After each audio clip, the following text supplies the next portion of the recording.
It's a slow-moving storm, and that means a prolonged period of impacts, including a prolonged period of very heavy rainfall. Florence was one of those kind of rare hurricanes that before it even rolled off the African coast, we could tell it was going to be a troublemaker for somewhere across the east coast of the U.S. The pattern was just right for a hurricane to work its way towards the east coast. And it was during that time, about a week before, that we could really tell that the Carolinas were going to be under some sort of threat.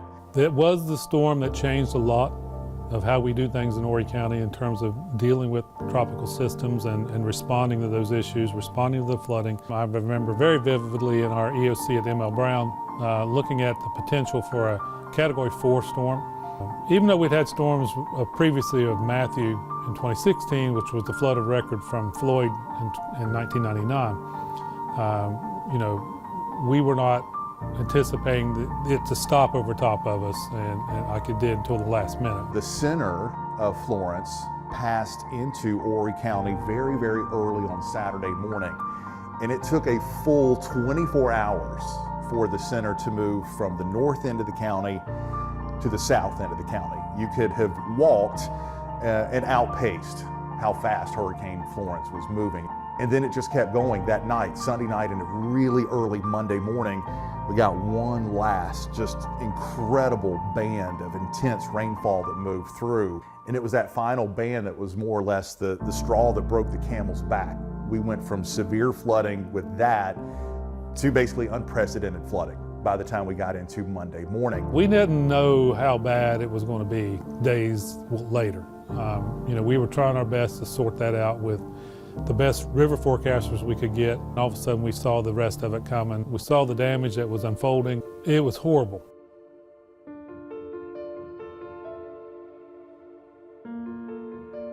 As far as hurricanes go, Florence, as far as wind, was nothing for our area, 60 to 70 mile per hour winds. It was just the rain. Things were trickling in about people on their rooftop in Mullins, people being airlifted out of their houses in Nichols. I had friends that were calling me who had friends there or family there in parts of interior Horry County saying the water's already higher than we've ever seen it. And that just continued for the next couple of days. We didn't know how bad it was going to be days later.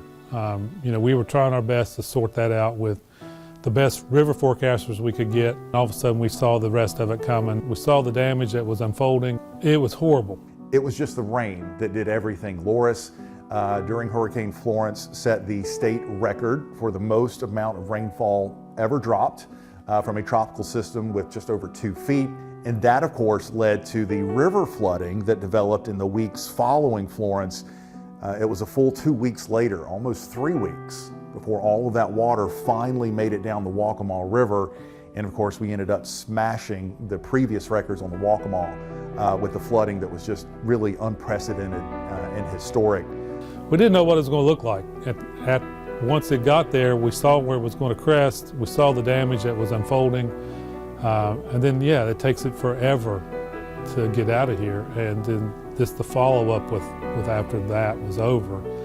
Starting the recovery and the cleanup was just a tremendous effort. A lot of folks, I think, will remember Myrtle Beach more or less being isolated. 9 was closed and flooded. Highway 22 was closed and flooded.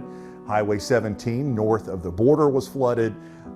There was a period of time where Highway 17 going south towards Georgetown was going to close because of floodwaters. And then, of course, Highway 501. We were down to one lane, giant sandbags lining 501 to try to keep the Waccamaw back so that Myrtle Beach wouldn't become completely isolated. And it was taking people 3 and 4 hours to go back and forth from Myrtle Beach to Conway. And we were really about that close to becoming completely isolated thanks to the flooding from Florence. For Horry County and the Waccamaw River, of course, it was heartbreaking because just 2 years prior, we had set the record from flooding on the Waccamaw thanks to Hurricane Matthew.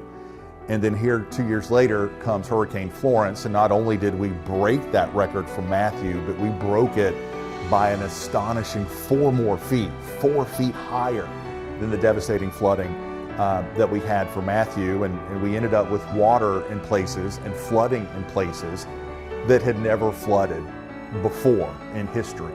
That gives you an idea of just the magnitude of the flooding and the severity of the flooding that Florence brought. It was the storm that changed a lot of how we do things in Horry County in terms of dealing with tropical systems and responding to those issues, responding to the flooding.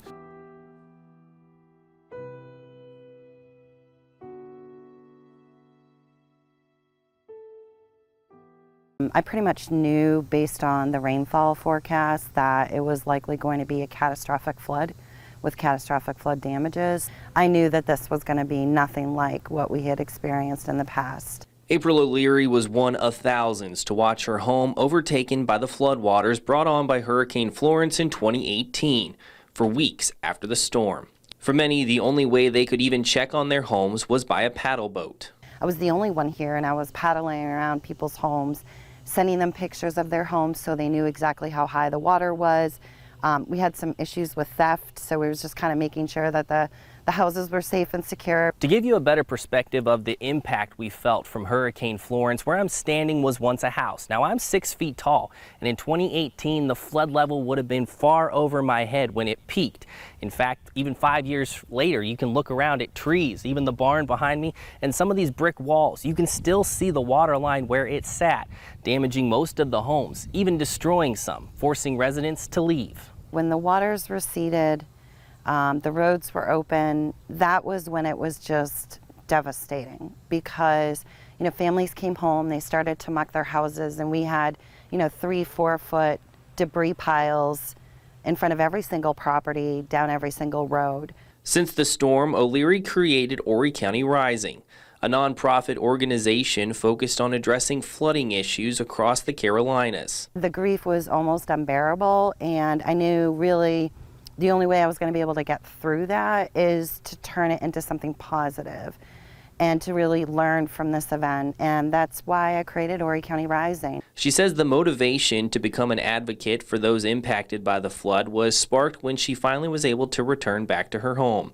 and had to watch many of her neighbors start over, unsure of what to do next. It was really to acknowledge what the families and the communities had gone through, to be there for one another, to support one another, to create a community where we could be there for each other, but also to learn from it and what could we do differently to be more flood resilient. Nearly 5 years later, O'Leary says she feels Horry County is in a better place than before Hurricane Florence, but knows there's much more that needs to be done. The further we get away from that historical flood, the more difficult it is to get our elected officials to do more to become more resilient. So I would just say that this is something that we need to work on all the time, regardless of when our last flood event was. And that's what Horry County Rising really hopes to, continue to do.